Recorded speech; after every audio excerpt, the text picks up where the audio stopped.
గుంటూరు జిల్లాలో ఉన్న కోవూరు కాన్స్టిట్యున్సీలో వెలిసి ఉన్న శ్రీ మల్లికార్జున సమేత కామాక్షి అమ్మవారి బ్రహ్మోత్సవాలు అంకురార్పణ మొదట జరగడం అయింది.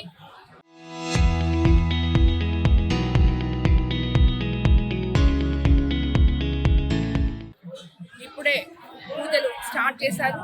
రాబోయే 17వ తేదీ వరకు ఈ బ్రహ్మోత్సవాలు, అమ్మవారి బ్రహ్మోత్సవాలు విజయంగా ఇక్కడ జరపడానికి అధికారులు, ట్రస్ట్ బోర్డ్ మెంబర్లు, అలాగే గ్రామ నాయకులు అందరూ కలిసి ఈ బ్రహ్మోత్సవాల్ని విజయంగా జరపబోతున్నారు.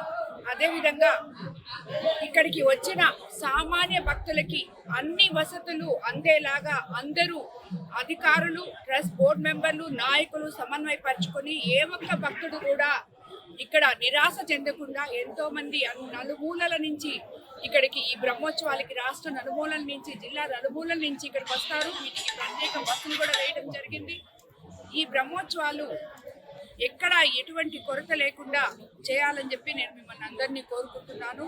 అన్నిటికన్నా ముఖ్యంగా 13వ తేదీ రావణ సేవ బుధవారం, అలాగే 14వ తేదీ వెండి నంది సేవ, 15వ తేదీ రథోత్సవం, 16వ తేదీ కళ్యాణోత్సవం, తెప్పోత్సవంతో ఈ కార్యక్రమం 17వ తేదీ ముగింపు పలకపోతున్నారు.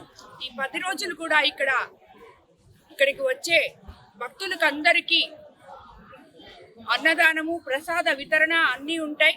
అలాగే ప్రత్యేక క్యూ లైన్లు ఏర్పాటు చేసి భక్తులు ఎక్కడ ఇబ్బంది పడకుండా శానిటైజేషన్ కానీ, వాటర్ కానీ, ఎండాకాలం కాబట్టి మంచినీళ్ళు ఎక్కడ ఇబ్బంది లేకుండా అందరూ చూసుకోవాలని చెప్పి ఆల్రెడీ బోర్డు అధికారులు, నాయకులు నిర్ణయించుకొని ఉన్నాం.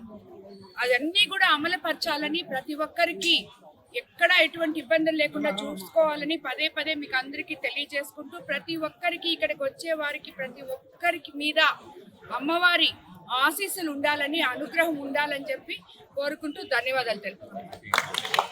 మన దేవాదాయ శాఖ మంత్రి వర్యులు ఆనం రామనారాయణ రెడ్డి సహకారంతో మన కామాక్షమ్మ వారికి వెండి నంది సేవ రోజు శ్రీశైలం నుంచి సారే, అలాగే రథోత్సవం రోజు కాళహస్తి నుంచి సారే, అలాగే కళ్యాణోత్సవం రోజు మనకి విజయవాడ కనకదుర్గమ్మ నుంచి సారే శాశ్వతంగా ఇక్కడికి వచ్చే విధంగా మంత్రివర్యులు సహకారంతో మనకి ఈ జీవో ఇవ్వడం జరిగింది.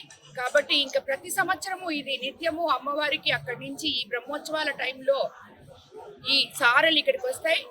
ఇది మాకు అందించినందుకు ముఖ్యంగా మంత్రివర్యులు గారికి ధన్యవాదాలు తెలుపుకుంటున్నాను. అందరికీ ఆ అమ్మవారి అనుగ్రహం ఉండాలని కోరుకుంటున్నాను.